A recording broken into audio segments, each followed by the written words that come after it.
നീ ഇപ്പൊ എങ്ങടേക്കാ? ഒരു രക്തപുഷ്പാഞ്ജലി ഉണ്ടായിരുന്നേ. നിനക്ക് പോകാൻ അനുവാദം ഇല്ല. അതിന് ഞാൻ അനുവാദം ചോദിച്ചായിരുന്നോ? പിന്നെ പോകുന്ന വഴിക്ക് എന്നിട്ട് കറക്കാനാണ് തന്റെ പ്ലാനെങ്കിൽ വരവെങ്കിൽ ഞാൻ ഇങ്ങോട്ട് വരും. പൊക്കോളൂ, എങ്ങടാന്ന് വെച്ചാ പൊക്കോളൂ.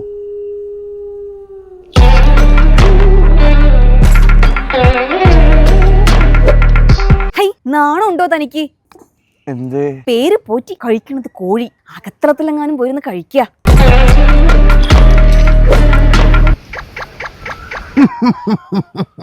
രണ്ടു തവണ വിധി പണയം വെച്ച് കളിക്കാൻ നിനക്ക് ആവില്ല. ദേ ഒരു മരി നാട്ടുകാർക്കിട്ട് ഉണ്ടാക്കണ പോലെ എനിക്കിട്ട് ഉണ്ടാക്കാൻ വന്നാണ്ടല്ലോ. സ്ലാങ് പിടിക്കുക. അല്ല, അങ്ങനെ വന്നാൽ ഞാൻ കൗപീനത്തിൽ കാന്താരി അടക്കുവേ.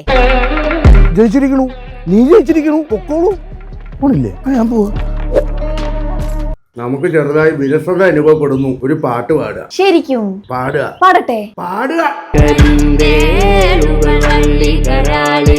മാന്ത്രികനായിട്ടല്ല, സാത്വികനായ നിന്റെ ഭർത്താവായിട്ടാ ചോദിക്കുന്നത്. നമുക്ക് ഈ ടോപ്പിക് ഇവിടെ വിടാം. തന്റെ ഓവർ ആക്ടിങ് ഇങ്ങോട്ട് എടുക്കരുത്. നീ വീട്ടിൽ കണ്ട യക്ഷികളെങ്ങാനും വിളിച്ചു കയറ്റിയാ കണ്ണടിച്ച് ഞാൻ പൊട്ടിക്കും. ആ BGM ഓഫ് ചെയ്യാ.